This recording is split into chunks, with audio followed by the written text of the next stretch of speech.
आम्ही किशोरी विकास प्रकल्प आमचा जो आहे KVP, तर त्याच्या दशकपूर्तीच्या निमित्ताने अशीच एक पूर्ण दिवसाची कार्यशाळा परिषद घेतली होती. परत त्याच्यात महाराष्ट्रातल्या विविध भागांमधनं आम्ही संस्था बोलावल्या होत्या आणि त्या संस्थांना आता ह्याच्यापुढे आपण कशी मदत करू शकतो. म्हणजे एक प्रकारे आमचं जे मॉडेल एस्टॅब्लिश झालं आहे, तर हे मॉडेल आता आम्ही बाहेर कसं देऊ शकतो, बाहेरच्या संस्थांना याच्यातनं कशी मदत करू शकतो.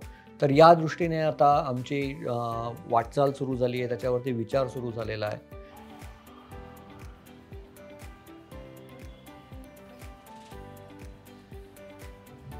नमस्कार, मी आदिती हतवळणे. मी सेवासहयोग फाउंडेशनची एक व्हॉलंटियर आहे. मी किशोरी विकास प्रकल्पामध्ये काम करते. माझे सहकारी शिल्पाकडे मी किशोरी विकास प्रकल्प काय आहे हे आपण तिच्याकडून जाणून घेऊया. नमस्कार, माझं नाव शिल्पा राजहंस. मी पण सेवासहयोग फाउंडेशनची एक व्हॉलंटियर आहे. सेवासहयोग फाउंडेशन साधारण 2006 सालापासून पुण्यातल्या विविध वस्ती भागांमध्ये वेगवेगळे प्रकल्प राबवते, ज्याच्यामध्ये आज 55 वस्त्यांमधनं जवळजवळ 16-17हून जास्त प्रोजेक्ट्स आपले सुरू आहेत. त्यातलाच एक प्रोजेक्ट म्हणजे किशोरी विकास प्रकल्प. हा प्रकल्प मुळात सुरू झाला 10 वर्षापूर्वी. जेव्हा सुरू झाला तेव्हा आमच्या असं लक्षात आलं की वस्तीमध्ये राहणाऱ्या मुली ज्या आता किशोरवयीन आहेत, ज्या ॲडल्संट एज ज्याला आपण म्हणतो, साधारणपणे 11 वर्षापासून 17-18 वर्षापर्यंत, या वयातल्या मुलींमध्ये शारीरिक, मानसिक आणि सामाजिक बरेच बदल होत असतात. आणि घरातलं वातावरण त्या बदलांना सामोरं जाण्यासाठी किंवा बाहेरचं सामाजिक वातावरणसुद्धा इतकं पोषक नसतं की त्यामुळे त्या मुली खूपदा गोंधळलेल्या असतात. शरीरात होणारे बदल, हार्मोनल चेंजेस, समाजाची त्यांच्याकडे बघण्याची बदललेली दृष्टी, यामुळे ह्या सगळ्याला तोंड कसं द्यायचं. आई वडील अशिक्षित असतात, बहुतेकदा काम करणारे असतात, त्यामुळे त्यांना ह्या सगळ्यामध्ये कोणीच मार्गदर्शन करणारं नाही. हे लक्षात आल्यानंतर आम्ही किशोरी विकास प्रकल्प मुलींसाठी सुरू करायचा असा निर्णय घेतला. सुरुवातीला जेव्हा प्रकल्प सुरू करायचा ठरवला त्यावेळेला खरं सांगायचं तर पालकांचा म्हणा किंवा वस्तीतल्या मुलींचा सुद्धा फारसा त्याला सपोर्ट नव्हता. कारण अभ्यासाव्यतिरिक्त दुसऱ्या कुठल्या तरी क्लाससाठी किंवा गोष्टींसाठी मुलींना बाहेर पाठवणं हे पालकांना तेवढंसं रुचलं नाही किंवा त्याची आवश्यकताही भासत नव्हती. पण आमच्या तायांनी घरोघरी जाऊन सर्व्हे केले, पालकांच्या बरोबर मीटिंग्स घेतल्या, त्यांच्याशी चर्चा केली आणि त्यांना या गोष्टीचं महत्त्व पटवून दिलं. आणि मग अशा प्रकारे 2012 साली 2 वस्त्या आणि 12 मुली ह्या प्रकारामध्ये आमच्या प्रकल्पाची सुरुवात झाली. सुरुवातीला आम्ही मुलींशी चर्चा करून त्यांना कुठल्या विषयांवर अडचण येते किंवा कुठले विषय त्यांना कठीण जातात ह्याचा थोडासा अंदाज घेतला. नीड ॲनालिसिस म्हणतो तसा सर्व्हे केला थोडासा आणि मग काही विषय आम्ही निश्चित केले. जसं की व्यायाम आहे किंवा आहार आहे किंवा मासिक पाळी, ह्या विषयाबद्दल मुलींमध्ये खूपच गोंधळलेले आणि खूप गैरसमज होते. तर त्या विषयांवर थोडंसं त्यांना मार्गदर्शन करावं ह्या दृष्टीने काही विषय. व्यसन हा एक फार मोठा भेडसावणारा विषय होता वस्तीमध्ये मुलींना. त्याचप्रमाणे अंधश्रद्धा हाही एक विषय होता, ज्या विषयावर त्यांना काहीच माहिती नव्हती, योग्य प्रकारे कोणी मार्गदर्शन करत नव्हतं. सो असे काही विषय घेऊन आम्ही पहिली लेवल आमची सुरू केली आणि त्या वर्गांना हळूहळू प्रतिसाद वाढत गेला. पालकांना, आईवडिलांना ह्याचं महत्त्व जेव्हा समजलं तेव्हा ते स्वतःहून मुलींना पाठवायला लागले. आणि मग एक मधला काळ असा आला की ज्या वेळेला कोरोनामुळे आम्हाला वर्ग घेणं वस्तीत जाऊन शक्य होत नव्हतं. पण मग आम्ही आमच्या अभ्यासक्रमाची पुस्तिका तयार केली, जी लेवल 1 आम्ही त्याला म्हणतो. ह्या लेवल 1च्या पुस्तिकेमध्ये सगळ्या अभ्यासक्रमामध्ये काय घेतलं पाहिजे, काय कव्हर झालं पाहिजे, कुठले कुठले मुद्दे आले पाहिजेत आणि त्या दिवसाच्या त्या सत्राचा आउटकम काय असेल, आपल्याला अपेक्षित काय परिणाम आहे, हे नमूद केलेलं होतं. त्यामुळे थोडेसे सुरुवातीचे दिवस वगळले तर लॉकडाऊनच्या काळात सुद्धा आमचे वर्ग पूर्ण चालू राहिले. आमच्या शिक्षिकांना आम्ही फोन दिले होते, वस्तीमधल्या काही तायांना आम्ही त्यासाठी तयार केलं आहे, ज्या आमच्या सहाय्यक ताया म्हणतो आम्ही, तर त्यांना आम्ही फोन दिले होते आणि त्यांच्या फोनवरनं मुली जॉईन करत होत्या आणि आमचे वर्ग त्यावेळेस सुद्धा 2 वर्ष न थांबता सुरू राहिले. आणि मग गरज जाणवली की बदलणाऱ्या काळानुसार, बदलणाऱ्या वेळानुसार त्यांचे चॅलेंजेसही बदलले, मुलींना येणारे प्रश्नही बदललेले आहेत. त्यामुळे मग आम्ही लेव्हल 2चा अभ्यासक्रम तयार करायचा निर्णय घेतला आणि मग हळूहळू पुन्हा मुलींशी बोलून चर्चा करून नवीन चॅलेंजेसना त्यांना फेस करता यावं ह्यासाठी काही नवीन विषय त्याच्यामध्ये ॲड केले, ज्याच्यात ताणतणावाचं नियोजन असेल, सोशल मीडिया असेल, असे काही विषय ॲड केले, ज्यामुळे मुलींना नवीन ह्या प्रश्नांना तोंड देण्यासाठी त्या सक्षम होतील, एक सजग तरुणी त्यांच्या मधनं निर्माण होईल.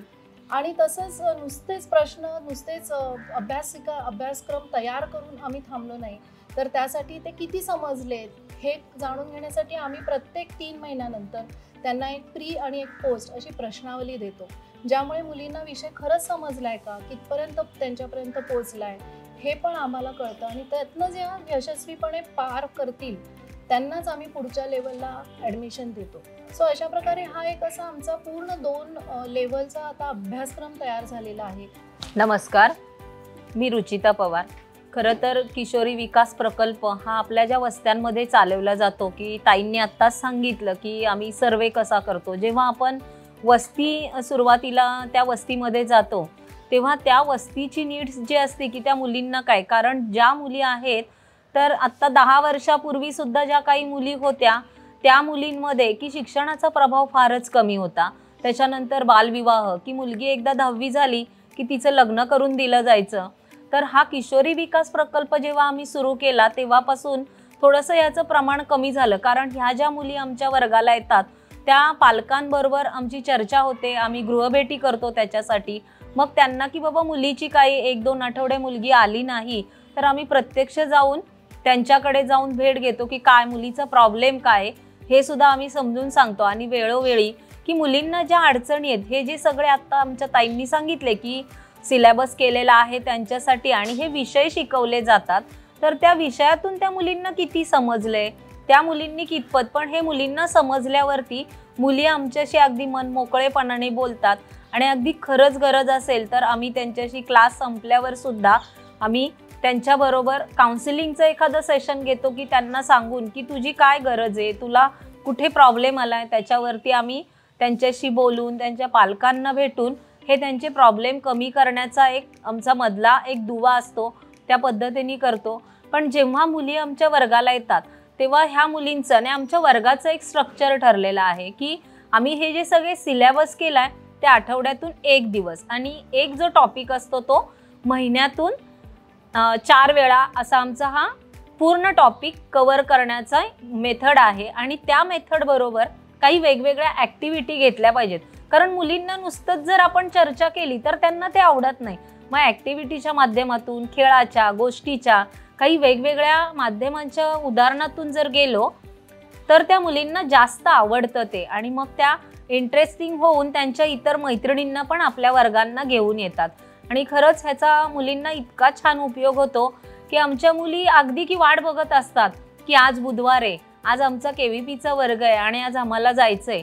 आम्ही मुलींना वह्या देतो, वह्यांमध्ये जे टॉपिक शिकवलेले असतात त्या टॉपिकवरती त्या इतक्या सुंदर मुद्दे काढतात त्यांच्या बोलीभाषेत. आणि त्याच्याच बरोबर की पेपरमधले कटआउट्स असतील, त्यांच्या हाताने काही पिक्चर ड्रॉ केले तर त्या विषयाला अनुसरून त्या वहीमध्ये सगळ्या गोष्टी पूर्ण करतात. आणि जेव्हा पुढच्या आठवड्यात येतात तेव्हा सांगतात की ताई आम्ही हे असं केलंय. अगदी म्हणजे वर्गात गेल्यावरती स्पर्धेचं वातावरण दिसतं की हिची वही छान आहे का तिची वही. मुलींच्या मध्ये आता हे सगळं करताना त्यांचा कॉन्फिडन्स इतका वाढलाय की मुली स्वतःहून येऊन आम्हाला सगळ्या गोष्टी सांगतात की एखादं कुठलंही नाटक करायचं असेल काही, ताई आम्ही स्वतः पुढे आहोत. आणि जर त्यांच्या मैत्रिणीलाही काही ह्याच्यामध्ये मदत करायची वेळ आली तर त्या स्वतःहून करतात. मैत्रिणींबरोबर त्यांच्यामध्ये मैत्री कशी असावी हे सुद्धा मुली खूप अतिशय सुंदर शिकलेल्या आहेत की त्यांना की आत्ता समाजामध्ये जेव्हा हे सेशन्स होतात तेव्हा स्वतःहून माझ्या मुलीमध्ये काय बदल झालाय हे आम्हाला आवर्जून येऊन सांगतात. कारण संस्थेनी वेगवेगळे उपक्रम, नुसता किशोरी विकास प्रकल्प असला तरी मुलींसाठी आम्ही बऱ्याचशा गोष्टी देतो की नुसतं वर्ग घेतलाय आणि मग आज बुधवार झाला, सोमवार झाला, आत्ता रुचिताताई आणि शिल्पानी जसं सांगितलं की सगळा सिलेबस त्यांनी एक्सप्लेन केला, पण त्याबरोबरच आम्ही वर्षभर आणखीन काही सांस्कृतिक आणि विविध कार्यक्रम घेतो की ज्याच्यामुळे त्यांची ओव्हरऑल पर्सनॅलिटी थोडी डेव्हलप होईल आणि एका चाकोरीबद्ध याच्यापेक्षा आणखीन काही वेगवेगळी त्यांना माहिती मिळेल.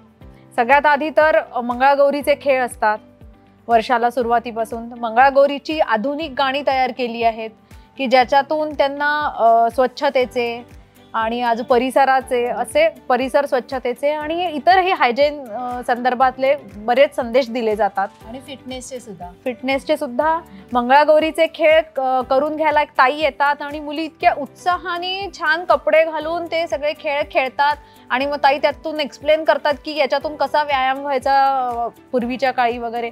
मुली खूप उत्साहाने करतात. त्यानंतर त्याच्यासोबत छोट्या छोट्या कॉम्पिटिशन्स असतात. त्यांना काही पदार्थ करून आणायचे छोटे छोटे आणि मुलींनी इतके वेगवेगळे आणि सोपे पदार्थ करून आणले होते. आणि भोंडल्याला त्यांना सगळी गाणी म्हटली सगळ्यांनी अगदी उत्साहाने. त्याचबरोबर आम्ही शिबिरं घेतो. एक निवासी शिबिर असतं 3 दिवसाचं उन्हाळी.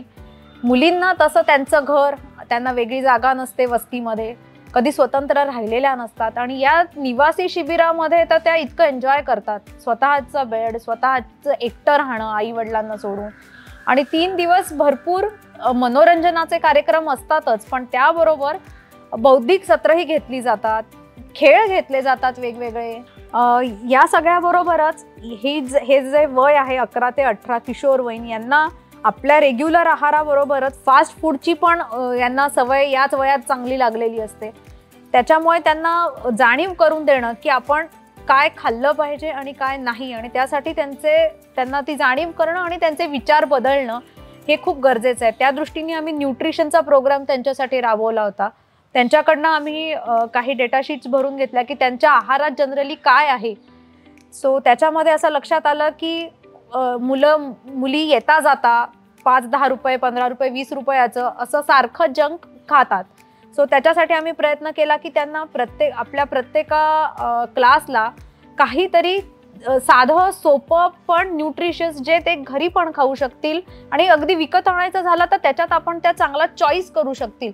याच्याऐवजी मी हे खाल्लं तर हे जास्त माझ्यासाठी उपयोगाचं आहे या दृष्टीनं. आणि त्याच वेळेला आम्हाला 2-3 इंटर्न्स आमच्याकडे सोबत होत्या. त्यांना दर आठवड्याला आम्ही त्यांना ऋतुमानाप्रमाणे वेगवेगळे अगदी छोटे छोटे त्यांना आम्ही पदार्थ दिले आणि त्याचं महत्त्व त्यांना समजावून दिलं. त्यातल्या बऱ्याच मुलींना अक्रोड माहिती नव्हते, अक्रोडाचे उपयोग माहिती नव्हते. काकडी टोमॅटो आपण खातो, दिसतात नुसतेच, पण ते खायचे असतात आणि कसे खाल्ले की छान लागतात आणि त्याचा पोटभरीला पण किती छान उपयोग होऊ शकतो हे त्यांना समजावून सांगितलं. आणि या सगळ्याचा इम्पॅक्ट असा झाला की आता मुली स्वतःहून तो चॉईस करतात की मला पैसे दिले तर मी एखाद्या याच्या चिप्सच्या पाकिटाच्या ऐवजी शेंगदाण्याची एक पुडी किंवा फुटाणे असं मी काहीतरी घेईन, असा ते किमान हळूहळू विचार करायला लागले आहेत. सो हा एक मोठा बदल आहे की त्यांच्या विचारसरणीत होणारा.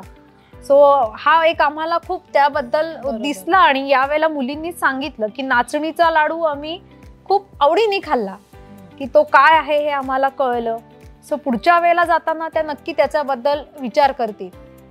आणि ह्या न्यूट्रिशनच्या प्रोजेक्ट बरोबरच आम्ही मुलींसाठी एक किशोरी केअर किट असा सुद्धा एक प्रकल्प राबवतो. वर्षातनं 1-2 वेळा केअर किट त्यांना दिली जाते. रुचिता ताई थोडं जास्त सांगता का केअर किट बद्दल?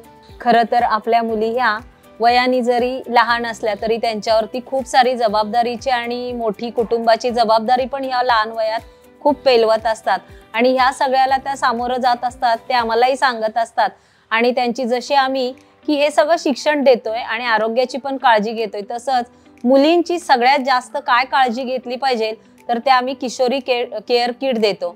तर ह्या किशोरी केअर किट मध्ये आम्ही काय देतो की मुलींची पायाच्या नखापासून ते केसापर्यंत त्यांची कशी काळजी घेतली पाहिजे तर ह्या सगळ्या लागणाऱ्या वस्तू आम्ही ह्या किट मध्ये देतो. की शाळेमध्ये जसं दप्तर आहे, कंपास आहे, पुस्तक जसं मिळतं तसंच ह्या मुलींना ह्या वाढत्या वयातल्या बदलांमुळे की सुरुवातीला त्यांना जेव्हा मासिक पाळी येते तर मासिक पाळीसाठी त्यांना काय गरजेचं आहे तर पॅड गरजेचं आहे.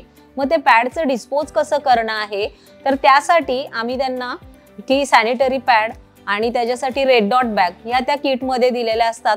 आहाराबरोबरच की शतावरी कल्प घेतल्याने ह्या वाढत्या वयामध्ये काय त्रास होतो मुलींना की त्यांची एकाग्रता वाढण्यासाठी, अभ्यासाला त्यांना जरा चांगली मदत होण्यासाठी आणि त्याचप्रमाणे भूक लागणं, कारण जे खातात ते न्यूट्रिशन युक्त त्या खात नाहीत. आम्ही शिकवतो म्हणून त्यांना आम्ही शतावरी घ्या, तुम्ही दुधातून घ्या, पाण्यातून घ्या, यासाठी शतावरी दिली पाहिजे.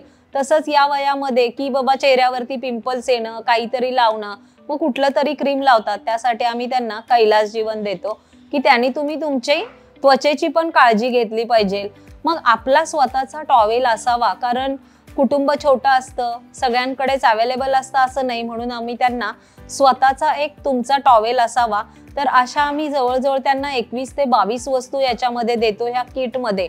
पण हे दिल्यावरती जर आपलं हे किटमधलं साहित्य संपलं तर ते आपण कसं घ्यायचं याचं सुद्धा आम्ही त्यांना महत्त्व सांगतो की तुम्हाला आई बाबा जे पैसे देतात 10 रुपये 5 रुपये, तर तुम्ही ते बाहेरचं न खाता ते पैसे जर साठवले आणि ते साठवून त्याच्यातून की माझा टॉवेल खराब झालाय, 100 रुपयापर्यंत आपला टॉवेल मिळतो, तर तो तुम्ही त्या पैशात घेऊ शकता.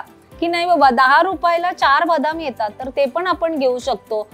की ह्या सगळ्या गोष्टी ह्या किटच्या माध्यमातून दिल्यावर त्याचं महत्त्व की पुढचं आपण कसं घ्यायचंय.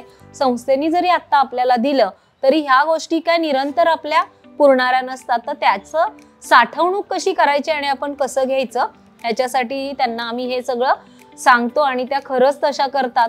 आत्ताच एका विद्यार्थीनी इतकं छान उत्तर दिलं मला की ताई माझी शतावरी संपलीये, मग मी मेडिकलमध्ये गेले, पण जी आपल्या संस्थेने दिलेली असते तशी चव नव्हती, पण मला ते नाही आवडलं, मी ती तशीच ठेवली आणि जेव्हा पुन्हा ताई तुम्ही दिलीत तेव्हा मी नक्की पुन्हा घ्यायला सुरुवात केली आहे आणि ह्या किटचा त्यांना अतिशय उपयोग होतो. सेवा सहयोगच्या ह्या किशोरी विकास प्रकल्पामुळे फक्त एका किशोरीच्याच आयुष्यामध्ये फरक पडतो का, तर तसं नाहीये. जेव्हा एक मुलगी आमच्याकडे किशोरी विकास प्रकल्पासाठी येते त्यावेळेला तिची आई कुठेतरी विमेन एम्पॉवरमेंट प्रोजेक्टशी जोडलेली असते, तिचा भाऊ किंवा ती स्वतः सुद्धा. आमचा समुत्कर्ष हा जो सपोर्ट ग्रुप आहे जिथे मुलांना आम्ही अकॅडमिक सपोर्ट देतो त्या ग्रुपमध्ये कुठेतरी ती जोडली गेलेली असते.